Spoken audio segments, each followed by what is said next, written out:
Et aujourd'hui, donc, la thématique, elle est sur démarche qualité et mobilisation des socioprofessionnels avec plusieurs personnes autour de moi ce matin. Donc, Diane de l'Office de tourisme de la Domitienne, Fabrice Bonjour. Doucet de l'Office de tourisme de Lourdes, mes collègues de ADOC avec Valérie Ruel et Angélica Soermost. Donc, nous allons parler ce matin de démarche qualité et mobilisation des socioprofessionnels. Du coup, bienvenue et bonjour à tous. Effectivement, j'ai vu qu'il y avait pas mal de monde qui était dans ce webinaire. Et donc, du coup, la démarche qualité, très rapidement, donc on était sur une idée dans ce webinaire de partager avec vous cette démarche qualité, alors qui fait suite, tout ce webinaire fait suite à plusieurs années déjà de travail avec le CRT conjoint entre la région ADOC et le CRT pour vous aider, vous, Office de tourisme, de mobiliser les socioprofessionnels. Alors du coup, l'idée de ce webinaire, effectivement, c'est de connecter de manière utile une démarche qualité pour les entreprises à vos stratégies qualifiantes de votre destination touristique de territoire, parce que en fait, il s'agit aujourd'hui de faciliter aux entreprises donc de rentrer dans une démarche qualité pour progresser de manière continue, mais qu'elle vous appuie aussi vos démarches de territoire, pour que ce soit utile pour vous surtout. Alors, échanger aujourd'hui les pratiques, les bonnes pratiques avec Fabrice à Lourdes et puis Diane à la Domitienne dans l'Hérault. Et puis, vraiment imbriquer les différentes démarches que vous avez. Alors, les entreprises, qu'est-ce que ça leur apporte, cette démarche qualité? Eh bien, elles nous le disent elles-mêmes. Donc, un élément de structuration, alors c'est très important en ce moment parce que avec la pandémie, effectivement, les confinements successifs, on a eu beaucoup plus d'entreprises qui sont venues spontanément vers le label. Et donc, je pense que c'est surtout ce cadre qui permet de mettre en place un management de la qualité de manière très opérationnelle. Vraiment un outil de fédérer les équipes, alors autour d'un projet commun. Donc, on veut donner des gages de qualité auprès de la clientèle, les fidéliser, le faire savoir aux clients. C'est des éléments de reconnaissance également. Et donc, du coup, c'est également une mise à plat des process, en fait, des étapes de parcours client et d'adopter un esprit plus exigeant. Donc, remise en question, on appuie sur le fameux client mystère que certains d'entre vous recevez aussi dans vos offices. Les entreprises le reçoivent aussi tous les 5 ans. Mais entre-temps, bien sûr, c'est tout ce qui est les avis des clients qui va servir à justement travailler cette remise en question permanente. Alors du coup, pour un certain nombre de professionnels, notamment de l'ouest de la région, c'est aussi important d'avoir cette reconnaissance nationale et régionale en même temps, c'est-à-dire qu'on fait une seule action pour entrer, pour accéder au label. Et donc, du coup, je vous ai mis un lien, donc ce support, vous l'aurez à la fin. Et ben, je vous ai mis un lien vers une vidéo qui retrace aussi, qui peut vous inspirer par rapport à ce que les entreprises attendent. Alors, vous êtes impliqué dans plusieurs labels de territoire en fonction de vos choix stratégiques et de positionnement de votre destination. Vous avez fait des choix. Vous êtes intégré peut-être dans les grands sites de France, dans les grands sites d'Occitanie, aussi vignobles et découvertes, ou destination pour tous, station ouverte, accueil vélo, station qui, le plus beau village de France, qui les villages fleuris. Il y en a des tonnes et vous nous le dites en fait à chaque fois. Et donc, c'est labels de destination qui correspondent à vos choix vous demande pour la plupart d'un besoin de rassembler les acteurs dans les entreprises, bien sûr, Et donc, du coup, pour certains, même vous avez besoin d'atteindre des quotas. Je pense par exemple à Vignobles et Découvertes.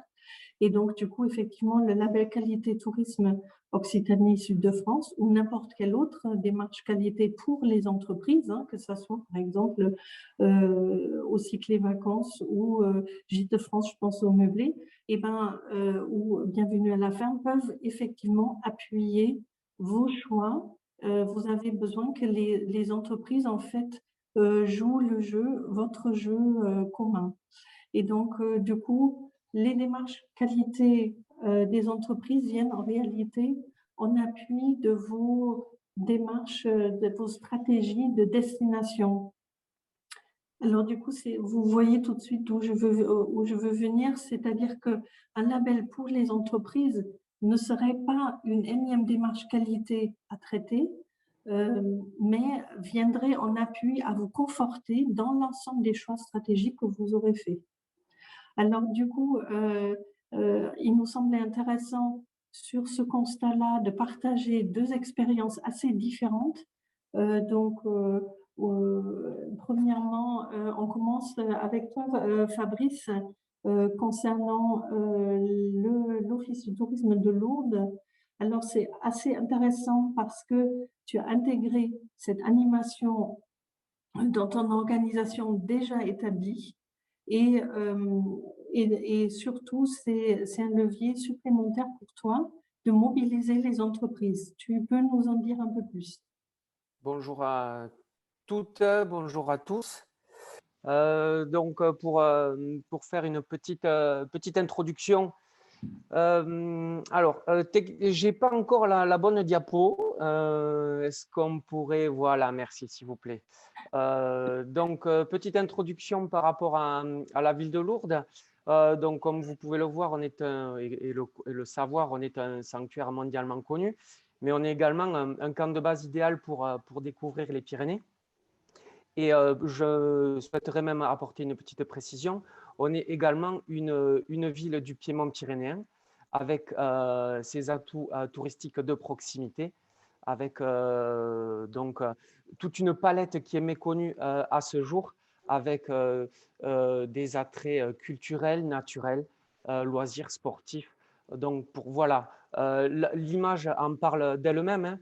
On a tendance à voir Lourdes près des Pyrénées, mais au milieu de nulle part, mais on est bien au cœur de la nature et de la montagne.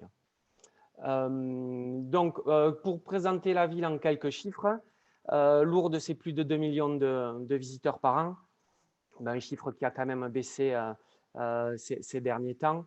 Nous disposons sur le territoire de plus de 400 entreprises, que ce soit au niveau des hôtels, des locations, des chambres d'hôtes, résidences, restaurants, commerces. On a la moitié qui sont éligibles au label. Donc, petit à petit, on a commencé ce travail. Ça porte ses fruits tout doucement, mais on est mobilisé et on est prêt pour l'aventure. Notre office du tourisme, on est composé de 13 personnes sur 3 services, mais il y a 8 personnes qui sont en lien avec les différents socioprofessionnels. Donc, ce qui permet de valoriser ce label plus largement, je dirais. Nous sommes classés en catégorie 1 depuis 2013. Cela a été renouvelé à fin 2019. Nous sommes également labellisés qualité tourisme depuis 2011. Il y a eu 2 renouvellements, 2014 et 2018. Nous sommes qualité tourisme Occitanie Sud-de-France depuis avril 2020. Mais ensuite, la ville distingue d'autres labels, que ce soit la ville et les socioprofessionnels. Donc, on est aussi ville et village fleuri, ville sanctuaire de France, Shrine of Europe, Grand Site Occitanie. Donc, ça, c'est pour l'office et la ville. Et ensuite, pour les socioprofessionnels, on a vu apparaître de nouveaux labels, malheureusement, suite à la situation sanitaire de la semaine dernière. Mais bon, il faut s'adapter. On dispose désormais de labels liés au Covid, donc avec Safe and Clean, proposé par la PAV, je vais y arriver, Safeguard par le cabinet Veritas, et ensuite d'autres labels pour le développement durable, parce que nous aussi, on part dans cette direction, comme les socioprofessionnels, avec le label Clé Verte, la Via Natura, et un dernier label qui est spécifique au territoire, non seulement à Lourdes, mais au niveau des vallées des Gaves, dont j'en profite pour leur passer un petit bonjour, avec le label Altamonta, donc, qui est destiné à l'accueil de vélos. Ce qui va me permettre de faire un lien avec le point suivant, qui montre la nouvelle stratégie en fait au niveau local, la volonté de la ville et de sa composante à travers les sociopros et ses associations. Donc, deux événements majeurs dont Lourdes n'a pas l'habitude sur lequel Lourdes n'a pas l'habitude de communiquer. Il s'agit d'activités, d'événements VTT, avec tout d'abord la Pierre Épique, qui est un raid VTT All Mountain. Donc, beaucoup de gens doivent être surpris de on va dire, de cet événement sur la ville. Donc, c'est un événement c'est la 3e édition. Il a eu lieu en 2016, 2018, 2020, mais il y a eu un report. Donc, il faut savoir que ce raid VTT, on part du Pic du Midi. C'est un raid VTT qui fait 120 km qui se termine sur la ville. Pour cette année, il y a 370 participants qui viennent de l'Europe, France, Espagne, Belgique, Suisse. Il faut savoir que ces 370 personnes, les inscriptions sont parties en 45 minutes. Donc, pour parler de l'impact et de l'importance de cet événement pour la région et notamment pour la ville. Donc, cet événement qui aura lieu en 2021. Et un autre événement majeur, cette fois-ci de renommée internationale. Et oui, Lourdes, c'est une ville de vélo. Donc là, je tiens à souligner le travail important du club de VTT, Lourdes VTT, qui est à la base de ces deux événements. Donc, on va accueillir pour la 4e fois une manche de la Coupe du Monde de VTT, UCI Mountain Bike. Et ça sera le lancement de la saison 2022, les 26 et 27 mars. Donc, voilà pour la petite présentation. Nous allons dès à présent passer maintenant à la thématique principale de ce webinaire, donc pour présenter le rôle de l'Office dans cette politique de déploiement de la qualité à travers le label régional. Donc, l'Office du tourisme, c'est un facilitateur, c'est un animateur. En fait, on est au service des visiteurs, mais on est aussi au service de nos socioprofessionnels. Et on est en lien avec la composante touristique, notamment le département et la région.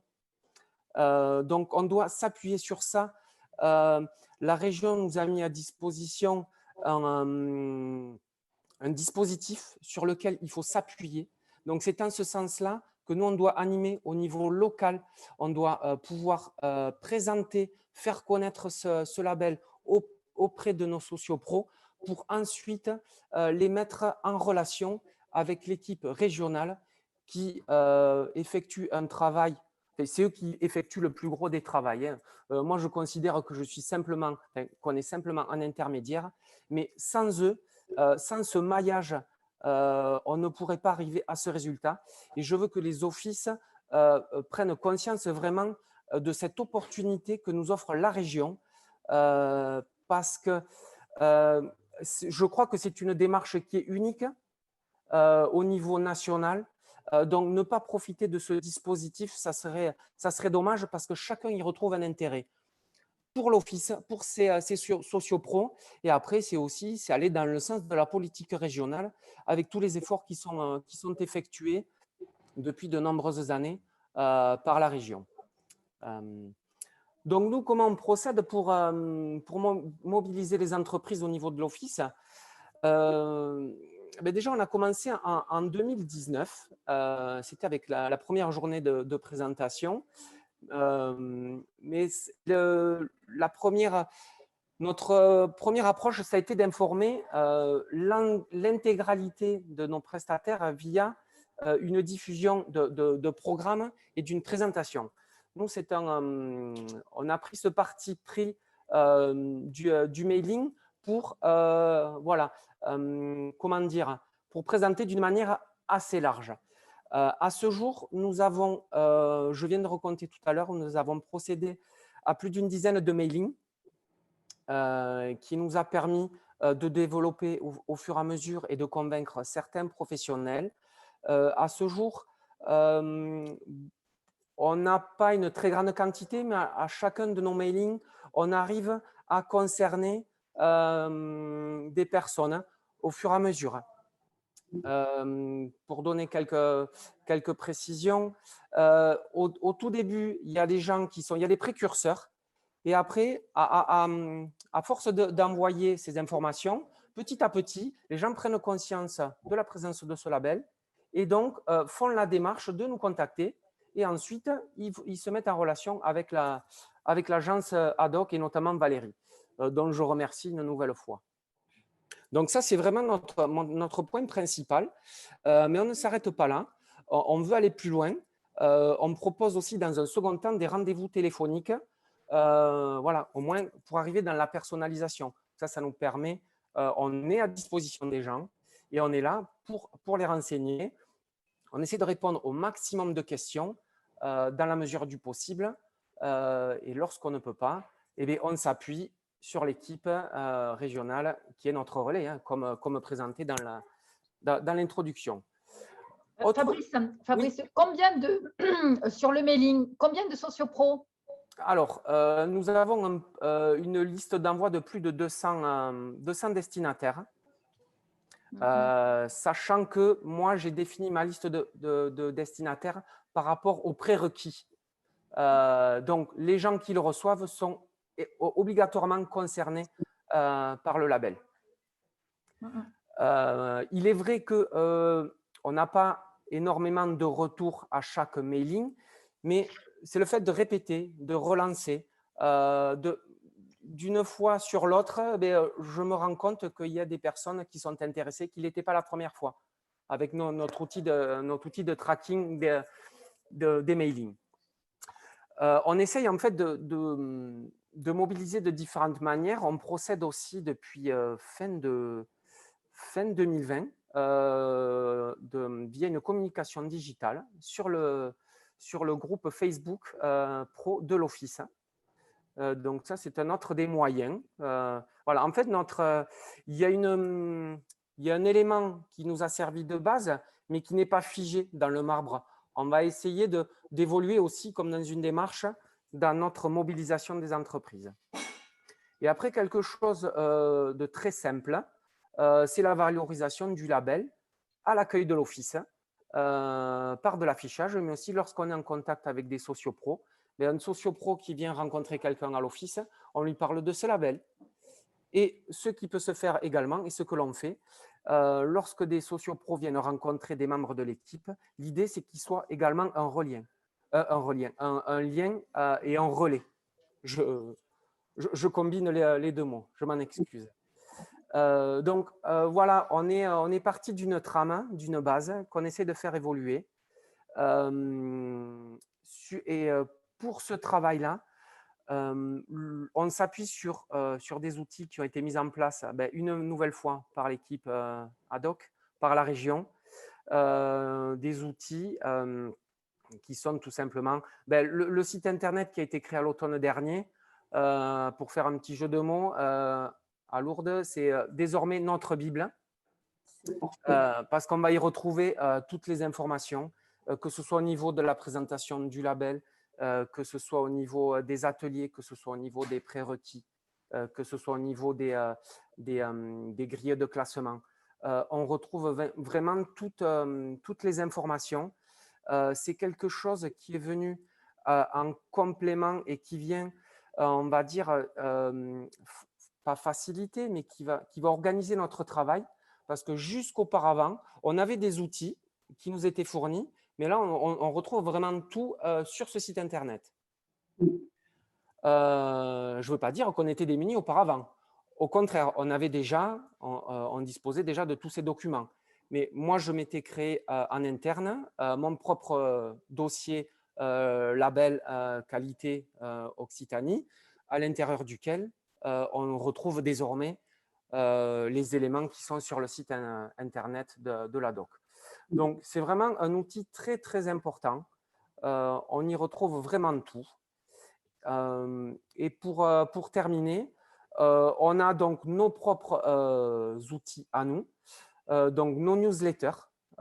J'ai compté ce matin, on a plus de 13 au total qui renvoient sur les ateliers, notre groupe Facebook, notre site Lourdes Pro, sur lequel on a une page dédiée au label national mais régional. Et le dernier, c'est le tableau de suivi que j'ai mis en place, en fait, qui va me permettre de recenser tous les prestataires qui se sont engagés depuis 2019 avec leurs différentes étapes d'avancée, les résultats. En fait, il y a un suivi qui est effectué jusqu'à la fin de leur atelier, où je prends le temps de les appeler, faire un petit point sur le contenu de l'atelier, échanger sur les points positifs et négatifs, mais il y a beaucoup plus de points positifs. Et donc ça permet d'avoir une vision d'ensemble sur les prestataires qui sont lancés dans cette démarche au niveau de Lourdes. Les pièges à éviter, comme vous pouvez le voir, c'est se substituer au travail de l'agence ad hoc. On est un relais, on est un intermédiaire. Ne pas hésiter, on renseigne à notre niveau. Lorsqu'on ne peut pas renseigner, l'équipe vient en soutien. Donc, il faut vraiment, faut pas se mettre de pression et il faut jouer justement sur la complémentarité qu'il y a au niveau de l'organisation régionale. Donc, moi, c'est vraiment je me suis senti aidé parce que jusqu'à maintenant, je n'avais pas l'opportunité, je ne savais pas comment m'y prendre, mais avec l'appui de l'agence régionale, c'est vraiment quelque chose qui est, c'est devenu un atout. Et pour terminer mon intervention, j'espère que je n'aurai pas été trop long, 3 conseils que je peux vous apporter. Donc, la valorisation du label, il faut vraiment l'intégrer dans notre organisation. C'était déjà quelque chose, c'était déjà une obligation au niveau de la marque qualité tourisme. En fait, il faut tout simplement prendre le temps. C'est savoir comment le faire, avec quels outils. À partir du moment où on a les outils, le temps, on le prend et après, on s'organise. C'est vraiment quelque chose vraiment le premier conseil que je donnerai. Le second point, c'est la sensibilisation des membres de l'équipe avec les sociopros. Donc, c'est un intermédiaire supplémentaire pour valoriser le label. Et pour terminer, lorsqu'on présente le label, il faut vraiment mettre en avant les avantages et l'intérêt qu'a le professionnel à adhérer à cette démarche, et non seulement pas pour lui, mais pour la destination. Parce que plus il y aura de labellisés dans sa ville, dans son territoire, eh bien, plus l'image en sera valorisée. J'ai fait à peu près le tour de tout. Donc, je vous remercie et je laisse le relais, une fois de plus, à Diane de l'Office du tourisme La Domitienne. Effectivement, merci Fabrice pour ce point assez précis sur comment tu procèdes. Je pense que c'est très important de voir en fait que tu as intégré complètement dans tes outils de travail et dans ton relationnel au final avec les entreprises. Alors effectivement, Diane, ton approche elle est un petit peu différente dans le sens où tu mets vraiment en avant le travail que tu fais déjà au niveau des labels destination, donc il y a un paquet aussi. Hein, oui, tout à fait. Dis-nous-en un peu plus. Bonjour à tous, bonjour à tous les collègues de la région Occitanie. Donc voilà, comme disait Angelica, le territoire est inscrit dans pas mal de démarches qualité. Donc c'est un territoire qui est situé à l'ouest de Béziers, qui représente 8 communes. Donc c'est sur une communauté de communes, hein, en fait. Donc avec un port de plaisance, une basse conchylicole et des plages très préservées à Vindre-Plage. Donc, c'est la limite avec l'Aude. C'est vraiment les dernières plages à l'ouest du département de l'Hérault. Nous avons au cœur du territoire également des sites assez exceptionnels avec le canal du Midi, alors là, qui traverse la région Occitanie, certes, mais nous avons le seul et unique tunnel du canal du Midi, qui est à 200 mètres de notre lieu d'accueil principal de l'Office de tourisme, et également un étang qui a été asséché à l'époque médiévale, l'étang asséché de Montali. Et au sommet de la colline, on voit très bien l'étang asséché, on a le site archéologique et le musée d'Ancérine, qui est en travaux actuellement et qui est également inscrit dans la démarche qualité Occitanie Sud de France. Donc, l'Office de tourisme de la Domitienne est un jeune office de tourisme. Je vous donnerai les détails plus tard, mais voilà, qui a été créé suite à la loi NOTRe. Par contre, c'est le site, la structure tourisme, c'est un service tourisme de la communauté de communes qui, lui, existe depuis plus de 20 ans. Donc, sur l'année, on accueille environ 22 000. Alors, on n'est pas sur les mêmes échelles, effectivement, qu'à Lourdes. On accueille à peu près 22 000. Alors, on met de côté de l'année 2020, hein, qui effectivement, vaut mieux la mettre entre parenthèses au niveau de la fréquentation, forcément. Au niveau par rapport aux entreprises, donc on en a près de 300, donc avec une offre assez variée, pas mal de campings pour un territoire de notre taille. Donc, il y a 17 campings, la grande majorité se retrouve sur la commune de Vindre, sur le littoral. On a 3 hôtels. Quasiment 200 meublés et chambres d'hôtes, donc beaucoup d'hébergements locatifs, 4 résidences de tourisme, 29 restaurants. Bon, malheureusement, il y en a déjà qui ont commencé à disparaître. J'espère que voilà, ça ne va pas être trop catastrophique pour eux. Et des domaines viticoles et des activités de loisirs, enfin des prestataires d'activités également. Donc, au niveau de l'Office de tourisme lui-même, nous sommes une équipe de 5 salariés à l'année, permanents, à laquelle s'ajoute un nombre de saisonniers qui varie de 4 à 6 selon les années. Donc, nous sommes 2 à être en permanence en lien étroit et direct avec les professionnels, hébergeurs, dans une collègue qui s'occupe particulièrement des hébergeurs. Donc, à chaque fois, on met en avant le label également. Et après, il faut dire que toute l'équipe, à un moment ou un autre, forcément, est en lien étroit avec les socioprofessionnels. Et on a pris cette habitude de parler des démarches qualité, quelles qu'elles soient, des labels, et de mettre en avant le label qualité Occitanie Sud de France. Donc, comme je vous disais tout à l'heure, l'Office de tourisme de la Domitienne, il a été créé en 2018, donc il est très récent. Donc, à ce jour, il n'est pas encore classé ni rentré dans la démarche qualité. La démarche est en cours. Donc, il est né suite à la loi NOTRe, et le bureau principal à l'époque était la Maison du Malpasse, qui se trouve donc au cœur du territoire, proximité du site patrimonial. Aujourd'hui, on gère également 2 autres bureaux d'information touristique plus saisonniers.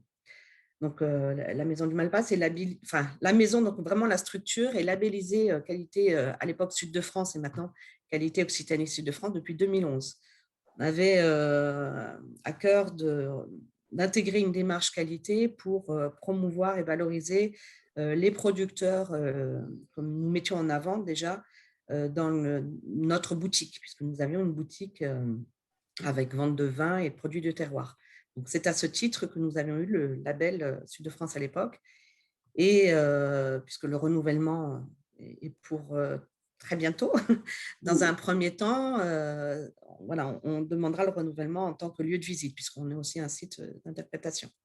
Et cette démarche, donc on est également une sorte de maison de site, hein, puisqu'on est au cœur des projets Opération Grand Site et Grand Site d'Occitanie, avec nos partenaires qui sont l'Office de tourisme Béziers-Méditerranée, nos voisins, et Sud-Hérault Capestan, donc le long du canal du Midi, hein, vraiment l'Ouest Hérault sur le canal du Midi. Et on intègre également d'autres démarches qualité structurantes et fédératrices, notamment par rapport à la belle qualité Occitanie Sud de France, qui sont les démarches vignobles et découvertes, tourisme handicap, accueil vélo et destination pour tous depuis peu, l'année dernière. Voilà. Donc, on est un office de tourisme qui souhaite montrer l'exemple pour que les professionnels aussi soient motivés. Voilà, on a un discours vraiment de fédération autour de la démarche qualité. Donc, l'Office de tourisme… Diane, est-ce que tu peux préciser le statut de ton office de tourisme? Dans les questions, c'est des questions, enfin, c'est remonté. On n'a pas précisé le statut de l'office de tourisme de Lourdes et de ton office. Tout à fait, oui, c'est vrai qu'on aurait pu le préciser dans la présentation. Donc, nous sommes en EPIC depuis la création en 2018. Fabrice, tu veux peut-être préciser aussi? Nous aussi, on est en EPIC. Voilà, comme ça, c'est simple. C'est fait. Voilà. Donc oui, l'Office de tourisme est un facilitateur dans le sens où il permet, comme disait Fabrice, d'être un relais, évidemment, entre l'agence ad hoc qui apporte les outils pour le label, mais il est aussi sur le territoire un porteur d'informations qui permet de faciliter, de fluidifier la démarche pour les socioprofessionnels qui ont parfois des difficultés, on le sait tous, plus pour les restaurateurs, déjà en temps normal, ils ont du mal à aller d'eux-mêmes vers les démarches qualité. Donc, notre rôle, c'est vraiment leur faciliter la démarche, leur apporter les informations. Et donc, voilà, on est un relais entre les entreprises, l'équipe régionale du label. On est un intermédiaire également pour porter les valeurs du label et donner aux professionnels toutes les caractéristiques et les avantages qu'ils pourront avoir en rentrant dans cette démarche qualité est fondamentale pour structurer un territoire, notamment par rapport aux démarches que je vous ai présentées tout à l'heure. Le vignoble et découverte, notre territoire est inscrit dans cette destination vignoble et découverte depuis 2015 et ça a été un accélérateur. Le label lui-même se veut fédérateur autour de l'œnotourisme, évidemment, mais du coup, les hébergeurs, les vignerons, les restaurateurs, les structures de loisirs sont intégrés dans ces démarches et beaucoup ont souhaité devenir vignoble et découverte et du coup, on les a aidés à obtenir le label Qualité Occitanie Sud-de-France. Donc, pour les aider et s'assurer qu'ils puissent aller jusqu'au bout, donc on se mobilise pour identifier les structures qui sont éligibles, qui ont toutes les caractéristiques pour répondre au label. Donc, en connaissant bien les professionnels aussi, on s'assure de leur implication pour aller jusqu'au bout de la démarche et donc on les cible en fonction de ces caractéristiques. Après les avoir identifiés, donc on leur envoie des mails précis. Alors, chez nous, on part pas sur un mailing général comme le VIT ou enfin des mailings avec tracker, parce que justement, au départ, on a eu cette démarche de mailing et on se rend compte qu'il y a finalement un fort taux de pourcentage de non-ouverture des mails. Donc, on a préféré cibler en direct. Et donc, en fonction de chaque filière, on leur donne les informations nécessaires pour leur expliquer les prérequis nécessaires pour l'obtention du label et on les incite à… ensuite par téléphone, pour ceux qui ne le font pas automatiquement, parce que par mail, on envoie le calendrier des ateliers. Et voilà, quand on voit qu'il n'y a pas vraiment de retour et d'inscription, on fait une relance par téléphone et on leur propose un accompagnement spécifique pour les aider à faire éventuellement un autodiagnostic et surtout à s'inscrire aux ateliers. Alors, la nouveauté, autre point positif finalement, d'accord, on est à l'heure, c'est déjà une bonne chose, comme disait Véronique au début, mais autre point positif, ça a été la mise en place de ces ateliers en visio. Parce que c'est vrai que c'était un blocage pour certains professionnels d'aller des journées entières, que ce soit chez nous, donc à Pérols ou à Narbonne, et se bloquer des journées entières. Pour les professionnels, ce n'était vraiment pas évident. Et là, en visio, c'est beaucoup plus simple et on a eu pas mal de professionnels qui sont inscrits l'année dernière grâce à ces ateliers en visio.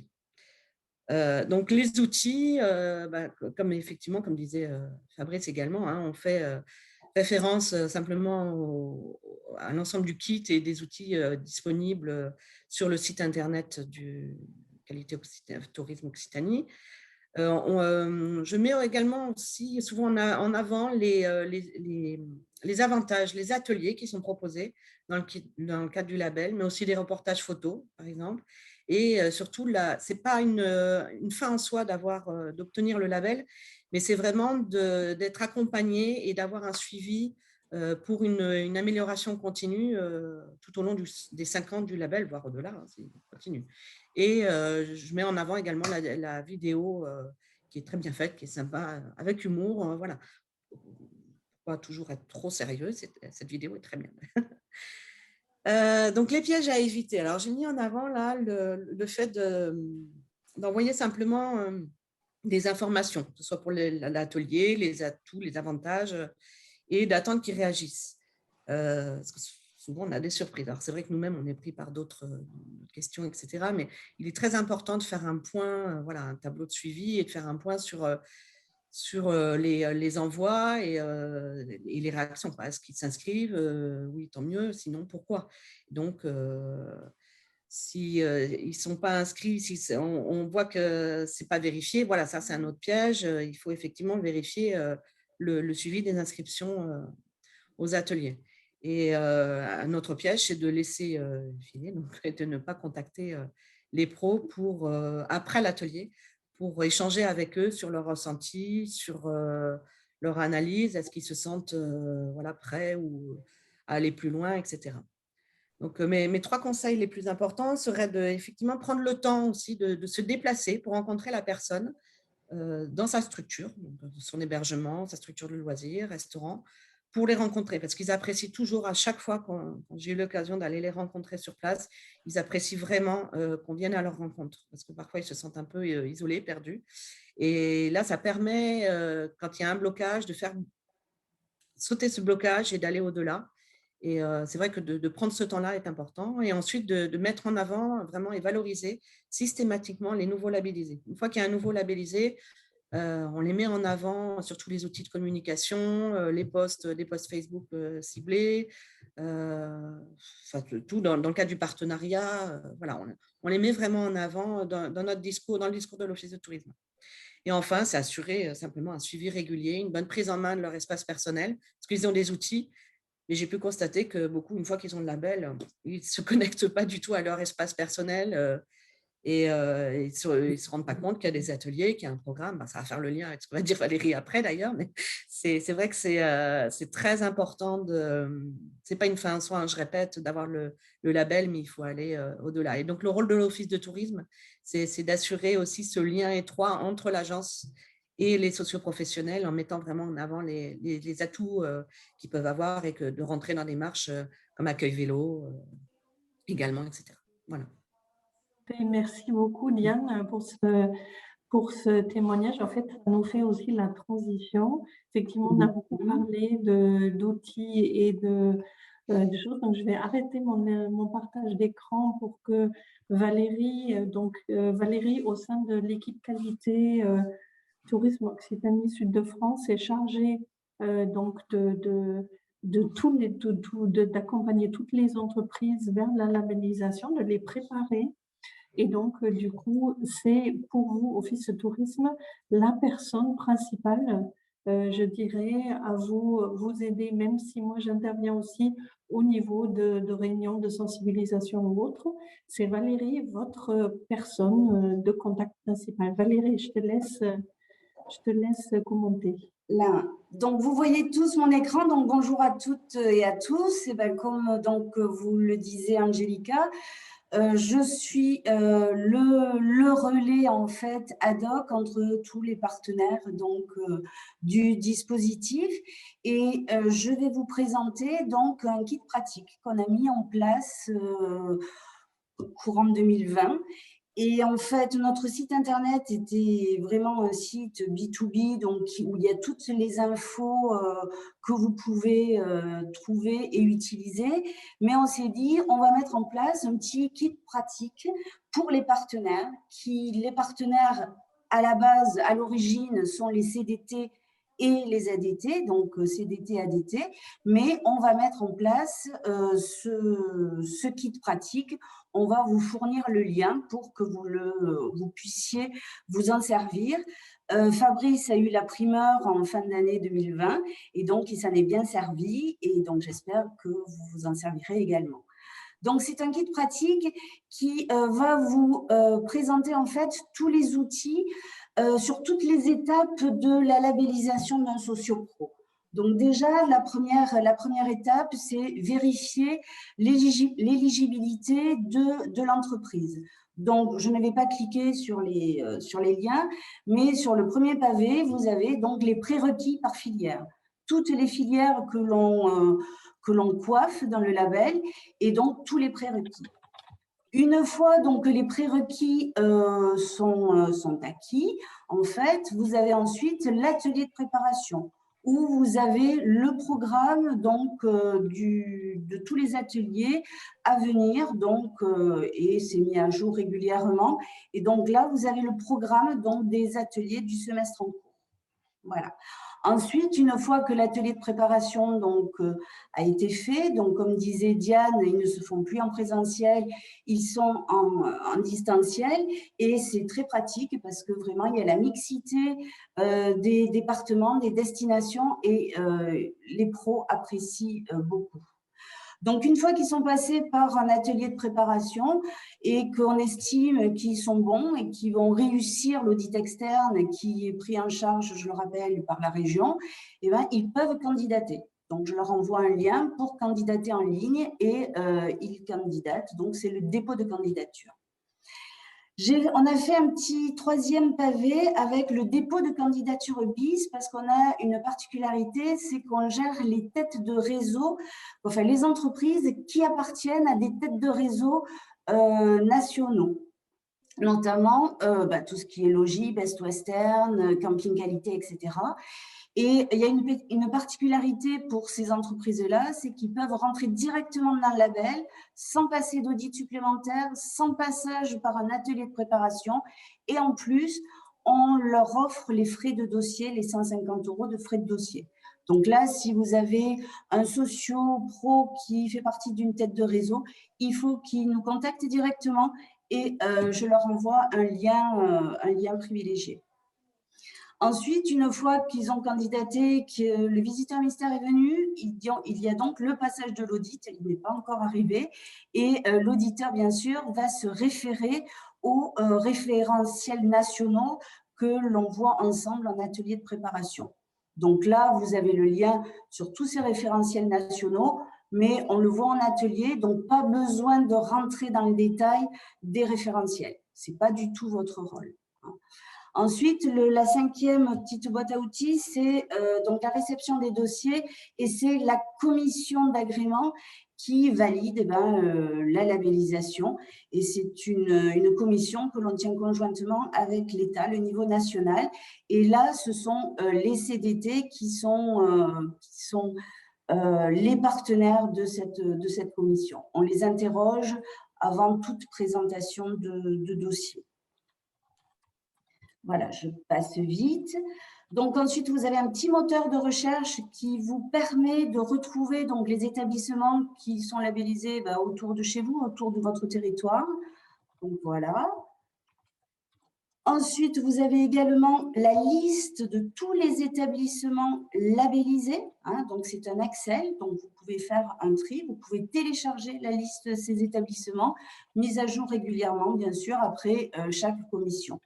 Et aussi, on a fait une synthèse régionale où vous avez un petit peu le taux, le pourcentage donc, par territoire, mais aussi la représentativité par filière. Voilà. Mis à part tout ça, on peut également vous proposer de participer à des réunions de sensibilisation. C'est-à-dire que si vous voulez réunir vos sociopros sur la démarche, on peut venir en appui, il n'y a pas de souci. Donc, soit sur des réunions de sensibilisation que l'on appelle classiques, mais aussi des réunions de sensibilisation ciblées. Si vous voulez animer un club APN, etc., on peut venir également sur des réunions ciblées et on peut venir aussi, on peut solliciter un pro qui peut venir témoigner sur la filière en question. Donc là, je passe également vite. Ensuite, vous avez donc un partage de bonnes pratiques. Alors là, ce sont les ateliers que l'on a fait durant fin 2019 et durant le premier confinement. Donc, vous voyez un petit peu le public visé et comment ça se passe. Donc là, je passe rapidement. Et ensuite, sur cette page partenaire, on vous a mis donc tous les outils de promotion du label. Donc, le dépliant du label, qui est un dépliant, bien sûr, d'accueil. Ensuite, vous avez les logos en haute définition, les actualités du label, c'est-à-dire qu'une fois que les professionnels sont rentrés dans le label, c'est vraiment un label basé, enfin, c'est un... On va dire, on veut faire progresser les professionnels tout au long de leur labellisation. Donc, on va leur proposer des ateliers de progrès sur des thématiques qui sont chères aux professionnels. Hein. Donc là, dans les actualités du label, vous avez tous les ateliers de progrès que l'on programme. Voilà. Ensuite, vous avez également accès à une photothèque. Alors, cette photothèque, c'est suite à tous les reportages photos que l'on a organisés depuis plus de 4-5 ans. Et donc, vous avez accès à cette photothèque. Il faut que, bien sûr, vous nous en demandiez la photo que vous souhaitez, le pro que vous souhaitez voir, etc. Et on a des petites obligations également. Les vidéos du label, ensuite, vous avez accès donc à nos vidéos de présentation du label. Et donc ça, vous pouvez les mettre en avant également sur vos sites internet ou autres. Voilà. Ensuite, les contacts privilégiés. Donc là, vous avez toute l'équipe. Et notamment, vous avez également Régine et la Tapie, qui est à la région sur Toulouse, qui peut être également un relais du label. Voilà. Donc là, j'ai fait assez vite. Maintenant, si vous avez des questions écrites, il n'y a pas de souci. Très bien, merci Valérie. Alors, du coup, effectivement, le webinaire est presque à sa fin. Je vais tenter alors une deuxième fois à partager donc mon écran. Vous me direz si ça marche, Oui. si vous le voyez, parfait. Ouais. Et donc du coup, là, par rapport alors, du coup, j'ai autre chose de suite à chaque fois, c'est pas grave. Par rapport à alors du coup, Véronique, tu souhaitais lancer ta petite enquête? On va la lancer, c'est ce que je disais à Fred en off, donc de lancer le questionnaire. J'ai une question pour Valérie. Valérie, on me demande qui anime donc ces ateliers? Les ateliers de préparation, oui. On les co-anime avec le cabinet Ethicalia. D'accord, ok. Donc, par rapport à ces ateliers, est-ce qu'il y a un coût particulier? Comment ça se passe? Non, les ateliers de préparation sont totalement gratuits. On limite à 8 professionnels pour vraiment faciliter l'échange. Je suis désolée, il y a l'alarme incendie qui se met en route. Bien, merci. Je vous invite à remplir ce sondage afin que nous puissions vous donner donc le résultat d'ici donc quelques minutes, puisqu'il est 10h25, on reste dans le timing. Bien évidemment, comme je l'ai précisé en propos introductif, l'ensemble donc des présentations plus tout ce dont nous a parlé Angélica et Valérie seront disponibles donc sur le site pro du CRT. Vous pourrez revoir l'intégralité de ce webinaire et je vous rappelle que, comme vous le savez, la démarche de progrès est vraiment quelque chose, une priorité pour le CRTL. Ces ateliers, on peut les dupliquer par ces ateliers, ce temps que nous avons, que nous vous a proposé aujourd'hui, on peut le dupliquer dans chaque département, avec les offices de tourisme, avec les CDT, pour justement intensifier tout ce qu'on vous a présenté. On peut revenir dessus. Donc, bien évidemment, je vous invite à revenir vers moi si vous avez des besoins spécifiques par rapport à votre territoire, par rapport à votre département, avec ADOC. Donc, bien évidemment, on est à votre disposition pour dupliquer ce genre d'atelier pour vos sociopros. Voilà, merci de votre participation, merci de votre présence. Et donc voilà, donc l'animateur, donc nous sommes en train de mettre en avant donc le sondage. Donc ce webinaire, bien évidemment, était super utile, très intéressant à 66%. Donc nous allons bien évidemment continuer notre animation autour de la qualité. Je vous remercie infiniment et je vous dis donc, je vous donne rendez-vous donc pour le prochain webcall qui sera prévu donc le 3e mardi du mois prochain. Et donc là, on sera davantage centré sur l'écoute client avec donc le visiteur mystère dédié aux visiteurs mystères à l'Office de tourisme. Donc bien évidemment, je vous attends tout aussi nombreux pour ce nouveau rendez-vous. À très bientôt au mois prochain pour le prochain webcall. Merci. Merci, au revoir. Au revoir, merci à tout le monde. Merci.